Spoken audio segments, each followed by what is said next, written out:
वासुदेवाय नमः ओम हाय नमः ओम यशोदात्महाय नमः ओम हरे नमः ओम चतुर्भुजाय नमः ओम चक्र सागिदाय नमः ओम संगात्युज्याय नमः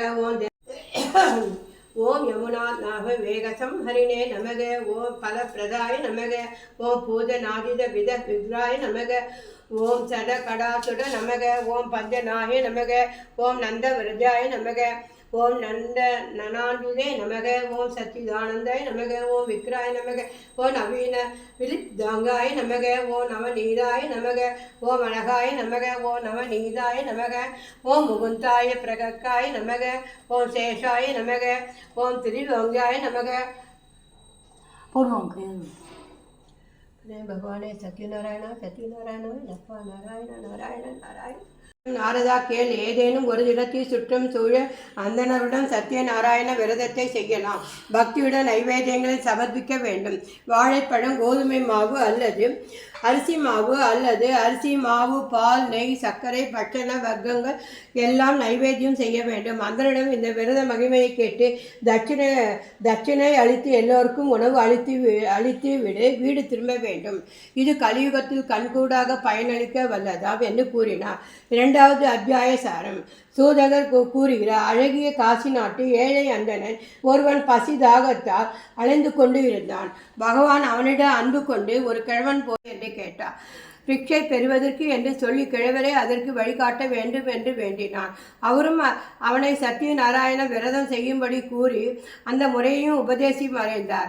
அந்தணனும் அதை செய்வதாக உறுதி பூண்டு பிச்சைக்காக நகருக்கு சென்றபோது மிக அதிகமான பொருள் பெற்றான். அதை கொண்டு உற்றார் உறவினருடன் சத்யநாராயண பூஜையை நன்றாக செய்தான். இவன் துன்பம் நீங்கியது, செல்வந்தனானான். பின்னர் இடைவிடாது செய்து கொண்டு இறுதியில் முக்தியும் பெற்றான். அந்தணன் இந்த பூஜையை செய்து வரும் காலத்தில் ஒரு நாள் விறகு வெட்டி ஒருவன் தெருவாய் விறகு விட்டு கொண்டு வந்தான். தன்னையும் மறந்து அங்கிருந்து பக்தர்களுடன் பூஜையில் ஈடுபட்டான். பூஜையில் பகவான் நிவேதனம் செய்யப்பட்ட பிரசாதங்கள் விறகு வெட்டிக்கும் கிடைத்தன. பக்தியுடன் உண்டான். அந்தணன் பூஜை பற்றிய விவரங்கள் தெரிந்து கொண்டு தானும் செய்ய போவதாக கூறினான். மறுநாள் விறகு விற்க சென்ற போது அனைத்தும் விற்றுவிட்டன. ஸ்ரீ சத்யநாராயண பூஜை பிரசாதம் உண்டதின் பலன் இது என்று மகிழ்ந்தான். அவனும் அப்பூஜை செய்து செல்வான். ஆனால் அவன் முக்தி அடைந்தான். மூன்றாவது அத்தியாயம். சூதர் மேலும் கூறினார், உல்காமுகன் என்ற அரசன் தான தர்மங்கள் செய்து அந்தணர்களை மகிழ்வித்து வந்தார். அவன் மனைவி சத்யநாராயண விரதம் செய்து வந்தார். அங்கு வணிகன் ஒருவன் வந்து, நீங்கள் என்ன செய்கிறீர்கள் என கேட்டான். சந்தான சம்பத்துகளை விரும்பி சத்யநாராயண பூஜை செய்வதாக அரசன் கூறினான். வணிகனும் தனக்கு குழந்தை பிறந்தால் இதனை செய்வதாக வேண்டிக் கொண்டான். அவனுக்கு பெண் குழந்தை பிறந்து அவன் மனைவி சத்யநாராயண பூஜை செய்வதாக அரசன் கூறினான். வணிகனும் தனக்கு குழந்தை பிறந்தால் இதனை செய்வதாக வேண்டிக் கொண்டான். அவனுக்கு பெண் குழந்தை பிறந்தது. அவன் மனைவி சத்யநாராயண பூஜை செய்யுமாறு சொன்னான்.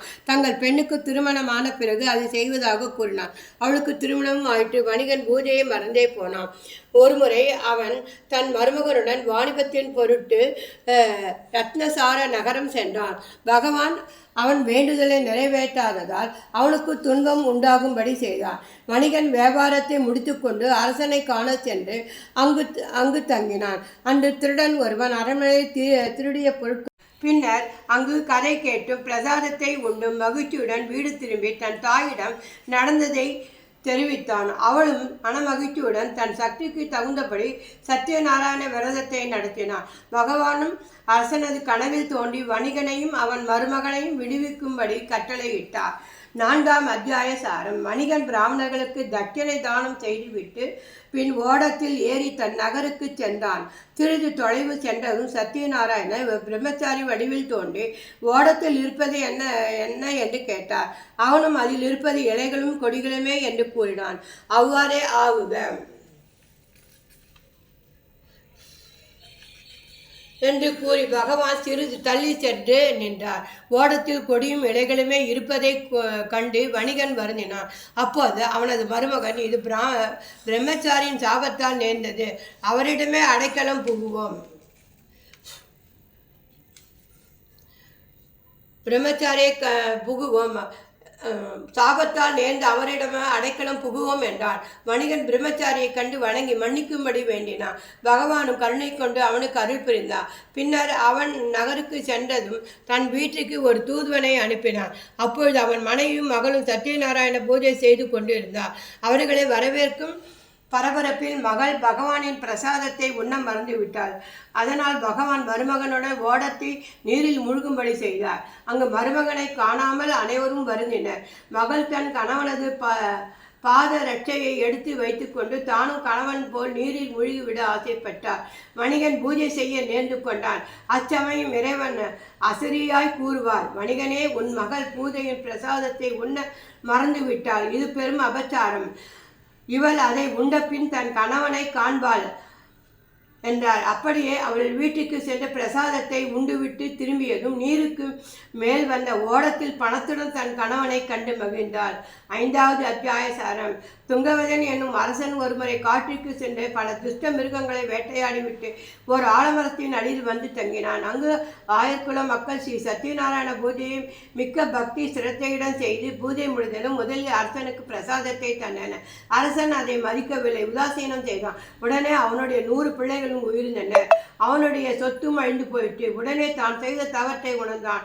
உடனே அந்த ஆலமரத்துக்கு விரைந்து சென்று ஆயர்களுடன் தான் அப்பூஜையை செய்யலானான். ஸ்ரீ சத்யநாராயண சுவாமியின் அருள் பெற்று முன்பு போல் பிள்ளைகளையும் சொத்துக்களையும் பெற்று சுகமாய் வாழ்ந்தான். ஸ்ரீ சத்யநாராயண பூஜையை செய்து சரித்திரத்தையும் சிரவணம் செய்பவன் பகவானின் அருள் பெறுவான். ஏழ்மை விலகும். சிறை தண்டனை பெற்றவன் விடுவிக்கப்படுவான். பயம் நீங்கும். விரும்பிய எல்லாம் கிடைக்கும். சந்தேகம் இல்லை. கலியுகத்தில் விசேஷ பலன்களை தரவல்லது. இந்த கதையை படிப்பெறுவது பாவங்கள் நீக்கும். இந்த பூஜை அந்தனர் மறுபிறப்பில் குசேலராக பிறந்து ஸ்ரீ கிருஷ்ணருடைய அருள் பெற்றார். விறகு விற்பவன் ஸ்ரீ குகப்பெருமானாக பிறந்து ராமனது அருளுக்கு பாத்திரமானான்.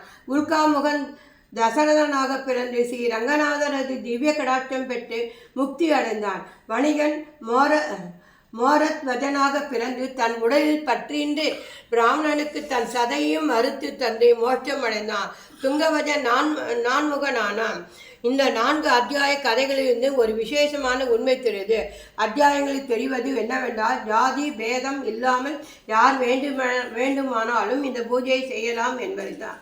நைமிசாரண்யம் என்ற புண்ணிய பூமியில் முன்னொரு சமயம் சவுனகர் மகா முனிவர்கள் சத்திரம் என்னும் யாகத்தை செய்து வந்தனர்.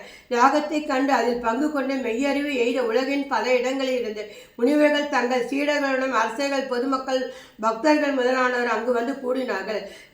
யாகமதை கண்டு பக்தியான திளைத்திருந்த முனிவர்களுள் வியாச பகவான் உலகத்தோரின் சேமத்திற்காக எழுதிய 11 புராணங்களையும் கண்டு அறிந்து அதை பாமர மக்களும் கேட்டு உணர எளிய முறையில் விளக்கி உபதேசம் செய்து வந்த சுத பௌர்ணிகர் என்பவரும் இருந்தார்.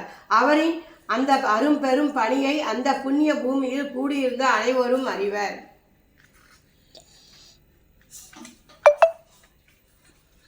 ஒரு நாளை மாலை அங்கு கூடியிருந்த ரிஷிகள் சூதகரை அணுகி, சுவாமி, அந்தி நேரத்தில் பகவானின் பற்பல அரிய அவதார முறைகளையும் அவரை ஆராதனை செய்யும் முறைகளையும் அவரை ஆராதிப்பவன் ஏற்படும் நன்மைகளையும் அதனை பெற்று வாழ்ந்தவர்களின் சரித்திரங்களை எடுத்து கூறி தாம் வேண்டி நின்றனர். தாம் எங்களுக்கு நல்ல மார்க்கத்தை காட்ட வேண்டும் என்று வேண்டி நின்றனர். அதை செவியிட்ட சூத பௌர்ணிகரின் செவிகளில் தேனே பாய்ந்து போன்ற இனிமை. அவர் மனதில் மகிழ்ச்சி தாண்டவமாடியது. பகவானின் லீலைகளை இன்றும் இப்பொழுதும் இந்த ரிஷிகளுக்கு எடுத்து கூறும் சந்தர்ப்பம் கிடைத்ததே என்று அவர் மனம் மகிழ்ந்து, பச்சை வயலில் நிறமற்ற நீர் பாய்ந்தது போல அவர் மன வயலில் ரிஷிகள் நிறமில்லா வார்த்தைகள் பாய்ந்தன. மனம் மகிழ்ச்சியிலே அவர் கூறினார், தங்களின் விருப்பம் நியாயமானதே, தங்களின் ஆசையை நிறைவேற்றுவேன் என்று கூறி பகவானின் கல்யாண குணங்களையும் அவதார மகிமைகளையும் எடுத்து கூறி பகவானின் திருநாமத்தை அந்த புண்ணியவனம் எங்கும் ஒழிக்கச் செய்தனர். ரிஷிகளை பக்தி பரவசத்தில் ஆழ்த்தி அவர் சிந்தனை வயப்படுத்தி அவர்களை மகிழ்வுற செய்து வந்தார். இங்கனம் மகிழ்ச்சி கடலில் மூழ்கிய பக்தி கடலில் குளித்து ஞான கடலில் தலை துவட்டி வந்த முனிவர்கள் ஒரு நாள் சோதகரை அணுகி பணிந்து நின்று, ஏ முனிஸ்ரேஷ்டரே, எங்கள் விருப்பம்படி தாங்கள் கூறிய பகவானின் அவதார மகிமையே அந்த பயனையும் கேட்டு எங்கள் மனம் மகிழ்ச்சி அடைந்தது. மேலும் இந்த பூலோகத்தில் பிறந்த மனிதர்கள் பகவானின் கருணையை பெற்று சகல ஐஸ்வர்யங்களையும் அடைந்து தம் மனைவி மக்களோடும் பந்துக்களோடும் சேர்ந்து வாழ்ந்து தம் மனைவி மக்களோடும் பந்துக்களோடும் சேர்ந்து வாழ்ந்து சகல சௌபாகியங்களும் பெற்று முடிவில் அவன் பாதம் அடைய விரும்புகளே ஆனால் அவர்கள் அனுஷ்டிக்க வேண்டிய விரதம் எது? அந்த மாதிரியான விரதம் ஏதாவது சொல்லப்பட்டு இருக்கிறதா? அங்கனம் இருப்பினும் தங்களின் அமுதூறும் மொழியால் போன்ற அடியவர்க்கு எடுத்துரைப்பீர்களாக என்று கேட்டுக்கொண்டனர். சூதகரும் அவர்களின் வேண்டுகோளை ஏற்று தங்களின் மேன்மையான இந்த கேள்விக்கு பதிலளிக்க கடமைப்பட்டுகிறேன் என்று கூறி முன்னொரு சமயம் நாரத மகரிஷி பகவான் ஸ்ரீமன் நாராயணனிடம் இந்த கேள்வியை கேட்டு நின்றபோது நாராயணனும் ஓர் அரிய விரதத்தை பற்றி கூறினார். அந்த விரதத்தை நான் இப்பொழுது உங்களுக்கு கூறுகிறேன் என்று கூறத் தொடங்கினார். நாராயணன் கூறிய நல்லதொரு விரதம். ஒரு நாள் நாரத மகரிஷி ஸ்ரீமன் நாராயணனை அணுகி அவரை கண்டு வணங்கி நின்றார். அதனை கண்ட ஸ்ரீமன் நாராயணன், நாரதா, இன்று உன்முகம் சிறிது வாட்டத்துடன் காணப்படுவதன் காரணத்தை நான் தெரிந்து கொள்ளலாமா என்று புன்னகையுடன் வினவினார். நாரத மகரிஷி, பிரபோ, என் மன வாட்டத்தை தங்களிடம் கூறாமல் யாரிடம் கூறப் போகிறேன் என்றவர். பரந்தாமா, நான் என் சஞ்சாரத்தின் நடுவே ஒரு நாள் பூலோகம் சென்றிருந்தேன்.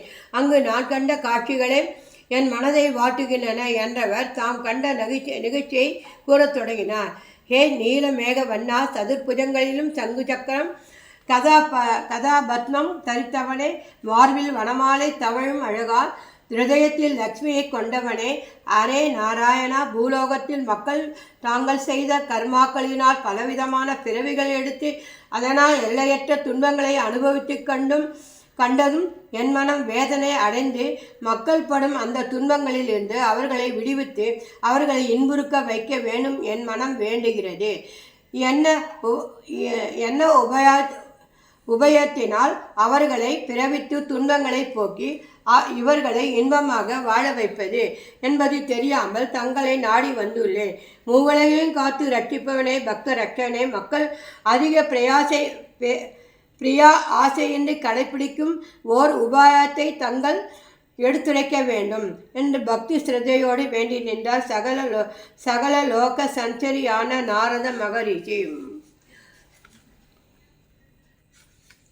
பகவான் நாரதரை பார்த்து புன்னகையிட, நாரதரே, தங்களின் மன எண்ணத்தை தெரிந்து கொண்டேன். இந்த அரும்பெரும் பணியை மேற்கொள்ள வேண்டி என்னை நாடி வந்துள்ள உமக்கு என் ஆசிகளும் அருளும் வேண்டும், உரித்தாக வேண்டும். நாராயணா நாராயணா என்ற பெயர் உரைத்தே நானிலத்தும் புகழ் கொண்டவனே, மக்கள் பலனற்ற கர்மாக்களை செய்வதனால் ஏற்படும் துன்பங்களைக் கண்டு உன்மனம் இறக்கப்பட்டு என்னை நாடி அவர்களுக்கு உதவ எண்ணுகிறார். உன் எண்ணத்தை நிறைவேற்ற மக்கள் இன்புற்று வாழ நீ கேட்டது போல் விரதம் ஒன்று இருக்கின்றது. அவ்விரதத்தின் பெயர்தான் ஸ்ரீ சத்யநாராயண விரதம். எவனொருவன் இந்த விரதத்தை பக்தியோடும் சிரத்தையோடும் மேற்கொண்டு வழிபடுகின்றானோ அவன் என் அருளை பெற்று வாழ்வு சகல ஐஸ்வர்யங்களையும் பெற்று தன் குடும்பத்தோடும் பந்து மித்திரர்களோடும் வாழ்ந்து கடைசியில் மோட்சம் எனும் சாம்ராஜ்யத்தை அடைவது திண்ணம் என்று பகவான் கூறி முடித்தார். பந்து மித்திரர்களோடும் வாழ்ந்து கடைசியில் மோட்சம் எனும் சாம்ராஜ்யத்தை அடைவது திண்ணம் என்று பகவான் கூறி முடித்தார். அதை கேட்ட நாரத மகரிஷி மகிழ்ந்து, நாங்கள் பூ அவுந்து மேலேருந்து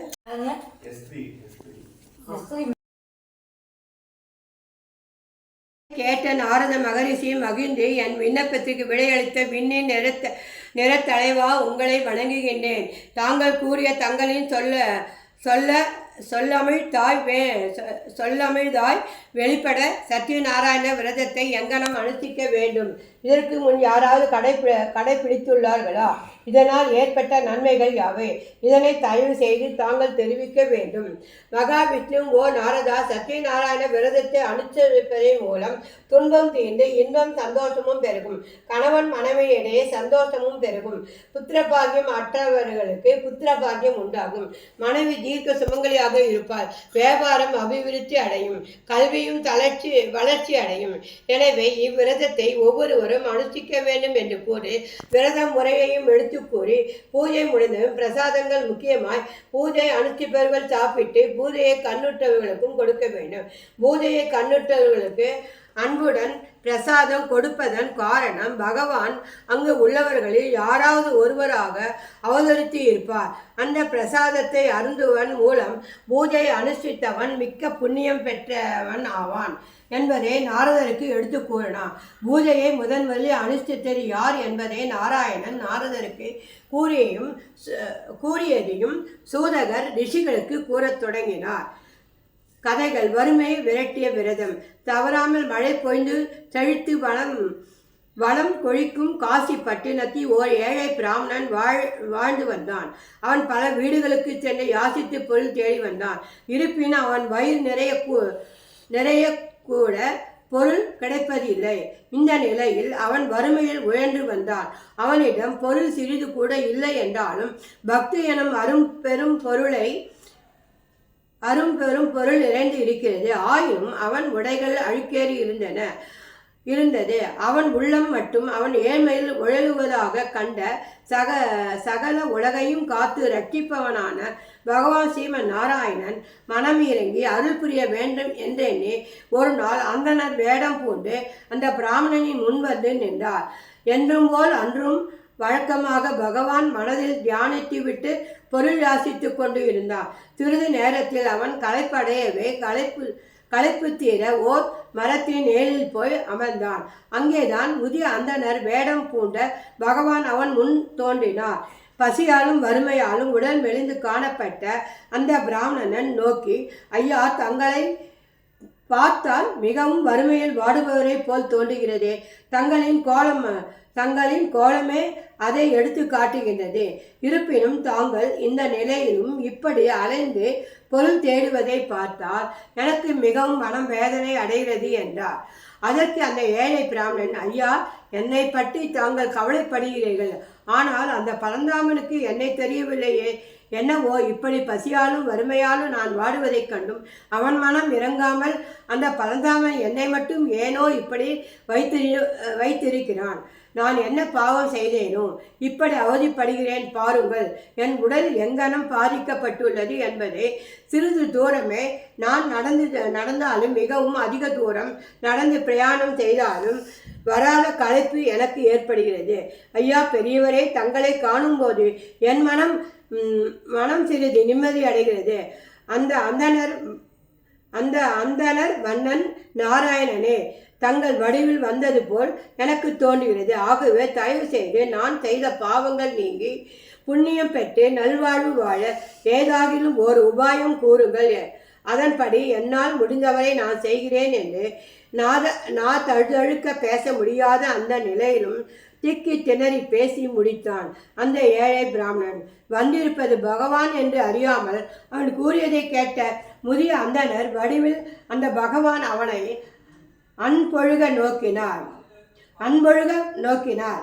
யார் தன்னை கண்டு மனம் இறங்கி அருள் புரிய வேண்டும் என்று ஏங்கி உயிர் வாழ்ந்து கொண்டு இருக்கின்றானோ அந்த பிராமணன் முன் பகவான் அந்தனர் வடிவில் நிற்பதை அறியாதவன் கை தொழுது நின்று கொண்டிருந்தான்.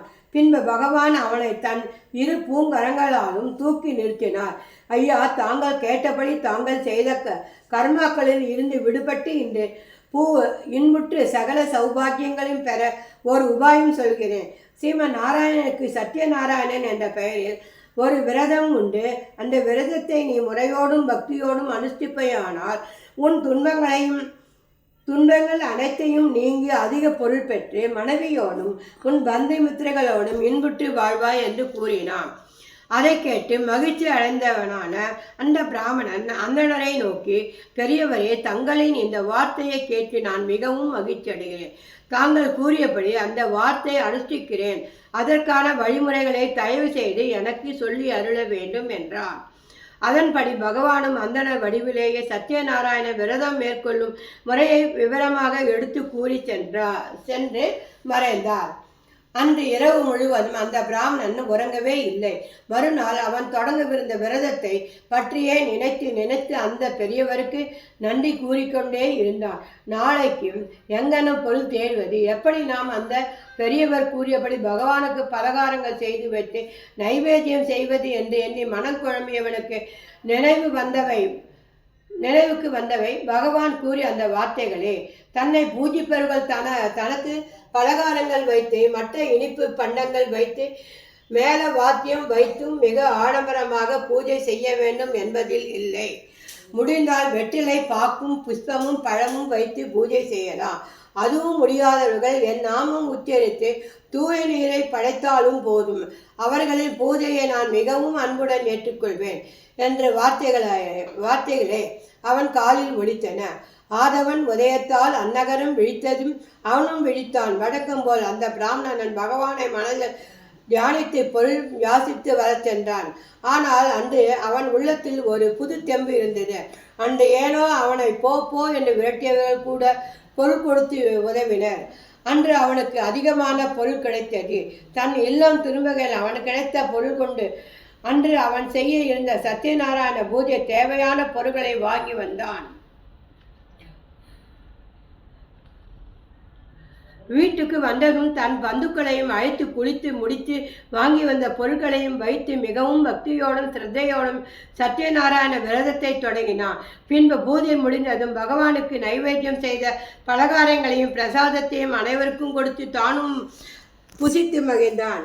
அன்றிலிருந்து அவன் மாதம் தவறாது பௌர்ணமி அன்று பிரதோஷ காலத்தில் சாயங்காலத்தில் சத்யநாராயண விரதத்தை செய்து வந்தான். அந்த பிராமணருக்கு உயர்ந்த இடத்தில் ஒரு வேலை கிடைத்தது. இதனால் அவன் வறுமை ஒழிந்தது. தன் மனைவியோடும் குழந்தையோடும் நீண்ட காலம் மகிழ்ச்சியாக வாழ்ந்து பின் அவன் மோட்சம் எனும் சாம்ராஜ்யத்தை அடைந்தான். இவ்வாறு சூதகர் சொல்வதையே கேட்டுக்கொண்டு தங்களையே மறந்தவர்கள் ஆயின ரிஷிகள். ஆம், பகவானின் லீலைகள் கேட்கும்போது அவனிடம் தானே நம் உள்ளம் திளைக்கிறது. அவன் கருணையை பெறுவோமா என்று நம் மனம் ஏங்குகிறது. தன் நிலைக்கு வந்த முனிவர்களை பார்த்து ரிஷிகளே, தாங்கள் முதியவராக அந்தனர் வடிவத்தில் அந்த ஏழை பிராமணனுக்கு உபதேசித்தருளிய சத்யநாராயண விரதத்தை அந்த பிராமணனை கடைபிடித்து அவன் அடைந்த நன்மைகளை நாரதருக்கு பகவான் கூறியதை என் மூலம் கேட்டு தாங்கள் மெய்மறந்து காணப்படுகின்றீர்கள். அவன் லீலைகளை கேட்டு கண்டீரோ என்றார். இந்த கலியுகத்தில் மக்கள் இன்புற்று இருக்கவே பகவான் நாரதரிடம் இந்த அற்புத விரதத்தை கூறினார் என்று உரைத்தார். அதை கேட்ட முனிவர்கள் சூதகரை பார்த்து, மகரிஷியே, சத்யநாராயண விரதத்தை பகவானிடம் இருந்து முதலில் தெரிந்து கொண்டவன் அந்த ஏழை பிராமணன். முதலில் அவனிடம் இருந்து விரதத்தை அறிந்து கொண்டவன் யார் என்பதை கூறுவீர்களாக என்றனர். சூதகரும் கூறத் தொடங்கினார்.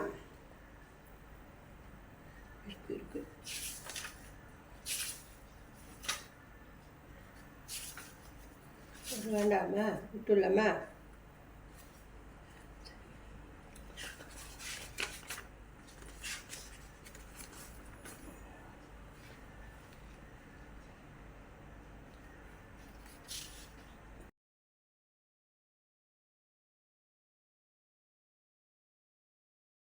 பல இடையர்கள் ஒன்று கூறி சத்யநாராயண விரதத்தை அனுஷ்டித்து நடத்தி கொண்டிருந்தனர். அதை கண்ட அரசன் அங்கு சென்று பூஜையில் கலந்து கொள்ளாமல் சற்று தள்ளியே அமர்ந்து கொண்டு சில சமயம் அவர்கள் செய்யும் பூஜை பார்த்து சிரித்து கொண்டும் இருந்தனர். பூஜை முடிந்த இடையர்கள் நைவேத்திய பொருட்களை சாப்பிட்டனர். தூரத்தில் அரசன் அமர்ந்திருப்பதைக் கண்டு அவனுக்கு பிரசாதம் கொடுத்து ஒரு இலையில் வைத்து அவனிடம் கொடுத்து சென்றனர். அதை வாங்கி வைத்து கொண்டு அரசன் அதை சாப்பிடவில்லை. இடையர்கள் கொடுத்ததை நாம் சாப்பிடுவதா என்ற கர்வத்தினாலும் இதை சாப்பிடுவதனால் என்ன வந்துவிடப் போகிறது என்ற அலட்சியத்தாலும் அதை அங்கேயே போட்டுவிட்டு தன் அரண்மனை நோக்கி நடந்தான். தன் நகரை அடைந்தது அவனுக்கு பெரிய அதிர்ச்சி ஒன்று காத்திருந்தது. தன் நாட்டை வேற்று நாட்டு அரசன் ஒருவன் கைப்பற்றி விட்டான் என்ற செய்தியை கேட்டதும் அவன் இடிந்து போய்விட்டான். அதனோடு இன்னொரு இடியும் விழுந்தது. அவன் மனைவியையும் மகள்களையும் வேற்று நாட்டு அரசன் சிறை செய்வான் என்று எங்கோ மறந்து விட்டனர். இதை கேட்ட துங்கபதன் அழுதான், துடித்தான். தான் எந்த பூஜையை, யாருக்காக செய்த பூஜையை அலட்சியப்படுத்தினானோ அவமதித்தானோ அந்த நாராயணனின் பெயரை தன்னை அறியாமலேயே உச்சரித்தான். செய்யும்போது குற்றம் குற்றமாக தெரிவதில்லை. அதை செய்த பின் அகப்பட்டு தவிக்கும்போது கூறாத நாமங்களை அனைத்தும் கூடி கூடி வரும் என்பது அரசனுக்கு மட்டும் விதிவிலக்கா? அவனுக்கும் என்ன செய்வது என்று அறியாமலே புரியவில்லை. இடையர்கள் கொடுத்த பிரசாதத்தை அலட்சியப்படுத்தி அவனுக்கு இனி பசித்தாலும் புசிக்க கொடுக்கக்கூடாது என்று முன் வருவார்கள். இனி அவன் எங்கனும் வாழ்வது? மனைவி இல்லை, மகன் இல்லை, மக்கள் இல்லை, உற்றார் உறவினர், நாடு, செல்வம் அனைத்தும் பறிபோயின. அனாதையாக நின்றான். பிறர் கையை எதிர்பார்த்து தானே வாழ வேண்டும். பிறர் கையை எதிர்பார்த்து வாழ்வதை விட பிறரை வாழ வைக்கும் அவன் பகவான் பாதம் பற்றுவதே நல்லது என்று முடிவுக்கு வந்தான். நாம் இந்த நிலைமைக்கு ஆளானதான காரணம் சத்யநாராயண பூஜையை அலட்சியப்படுத்தியதே. இடையர்கள் கொடுத்த பிரசாதத்தை உட்கொள்ளாமல் என் திமிரால் அதை அங்கேயே போட்டுவிட்டு வந்ததே என்று எண்ணி ஆலமரத்தை நோக்கி ஓடி சென்றான். அங்கு சென்று மண்ணில் வீழ்ந்து புரண்டு அழுதான். பிரபோ, என்னை மன்னிக்க வேண்டும். என் கர்வத்தின் காரணமாக இத்தனை தவறையும் செய்து விட்டேன். தெய்வத்தை பொறுத்தவரை உயர்ந்தவன் தாழ்ந்தவன் என்று பாகுபாடு ஏது. இதை மறந்த நான் தங்களின் பிரசாதத்தை அலட்சியப்படுத்தியது ஸ்ரீமன் நாராயணனை உங்களை அலட்சியப்படுத்ததற்கு ஒப்பாகுமோ? என் மனம் இப்பொழுது நல்ல நிலை பெற்றுவிட்டேன். நானும் தங்களின் சத்யநாராயண பூஜையை செய்கிறேன், தங்களின் கருணையை பெறுகிறேன் என்று வேண்டினான். பின் தன்னிடம் மிஞ்சி இருந்தவற்றை கொண்டு பூஜைக்கு வேண்டிய பொருட்களை பெற்று இடையர்களை அழைத்து அவர்களுடன் ஜாதி சமய வேறுபாடு இன்றி அவர்கள் கலந்து சத்யநாராயண பூஜையை அனுஷ்டித்து பிரசாதத்தை தானும் உண்டு மற்றவர்களுக்கு கொடுத்து பகவானை மீண்டும் தொழுதான். நாளடைவில் அவன் சத்யநாராயண பூஜையை செய்ததின் காரணமாக தன் மனைவி மக்களையும் நாட்டையை திரும்ப பெற்றான். தவறாமல் விரதத்தை கடைபிடித்து முடிவில் மோட்சத்தை அடைந்தான். கர்வத்தால் விளைந்த கதையை கூறி முடித்த சூதகர் ரிஷிகளே, பகவானின் சத்யநாராயண விரதத்தை எவனொருவன் எந்தவித குறைவுமின்றி பக்தியோடு செய்கிறானோ அவன் உலகில் அடைய வேண்டிய அத்தனை நன்மைகளையும் அடைந்து மகிழ்வோடு இறைவன் பாதத்தை அடைவான் என்று கூறி முடித்தார். இதுவரை சத்யநாராயண பூஜையின் மகிமையை கேட்டு மகிழ்ந்தவர்களான முனிவர்கள் ஆனந்தத்தில் ஒன்று கூடி அந்த நாராயணின் புகழ் பாடினார்கள். சத்யநாராயணனை ஆராதிப்போம் என்று கூறினார். இவ்வாறு சத்யநாராயண விரதத்தை தவறாமல் செய்பவர்கள் சகல சௌபாகியங்களையும் சகல சௌபாகியங்களும் அடைகின்றன. இதிலிருந்து பார்க்கும்போது சத்யநாராயண விரதத்தை யார் வேண்டுமானாலும் செய்யலாம். அதனால் பக்தியோடும் சிரத்தையோடும் தான் செய்ய வேண்டும். இதுவே முக்தியும். நாமவும் சத்யநாராயண பூஜை அனுஷ்டித்து அவன் அருளை பெறுவோமாக. ஸ்ரீ சத்யநாராயணாய நமோ நமக. எல்லாம் ஸ்ரீ சத்யநாராயண மூர்த்திக்கே அர்ப்பணம். நாராயண நாராயண ஓம் நமோ நாராயண. இல்லை, இன்றைக்கி எங்கள் ஆற்றுல சத்யநாராயண பூஜை பண்ணியிருக்கேன். சித்ரா பௌர்ணமி நான் எப்பயுமே வருஷம் பண்ணுவேன். ரொம்ப வருஷமாக பண்ணிட்டு இருக்கேன். நான் இன்றைக்கி எங்கள் ஆற்றுல நான் பண்ணியிருக்கேன். சத்யநாராயண பூஜையும் படிச்சிருக்கேன், கதையை படிச்சிருக்கேன், ஸ்லோகமும் சொல்லியிருக்கேன். நான் பெருமாளுக்கு நைவேத்தியம் வந்து வெள்ளையில் தான் பண்ணணும் சத்யநாராயணருக்கு. அதனால் வெள்ளை கேசரி பண்ணி வச்சுருக்கேன்.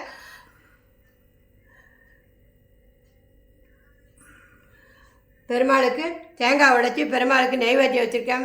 பழம், வாழைப்பழம், வெத்தலை பாக்கு, மாம்பழம் எல்லாம் வச்சுருக்கேன். நான் இன்றைக்கி பெருமாளுக்கு பூஜையும் பண்ணி எல்லாம் பண்ணியிருக்கேன். பிள்ளையார் பிடிச்சி வச்சுருக்கேன். நான் இதுக்கு சத்யநாராயணன் எப்பயுமே எந்த பூஜை பண்ணாலும் நம்ம மஞ்சள் பிள்ளையார் பிடிச்சி வச்சுட்டு பண்ணணும். இந்த மாதிரி மஞ்சள் பிள்ளையாரும் பிடிச்சி வச்சுருக்கேன். அச்சதையும் கலந்து வச்சுருக்கேன். எல்லாம் கதையெல்லாம் படிச்சிருக்கேன். நான் வீடியோவில் போடுறேன், பாருங்கள். நீங்களும் எல்லோரும் பாருங்கள். பண்ண முடிஞ்சால் பண்ணுங்கள். நான் இல்லைன்னு சொல்லலை. உங்களால் முடிஞ்சதை பண்ணுங்கள். இது பண்ணால் ரொம்ப நல்லது. நமக்கும் நம்ம வாழ்வில் நல்லா எல்லா இதுவும் நன்மைகளும் நடக்கும்.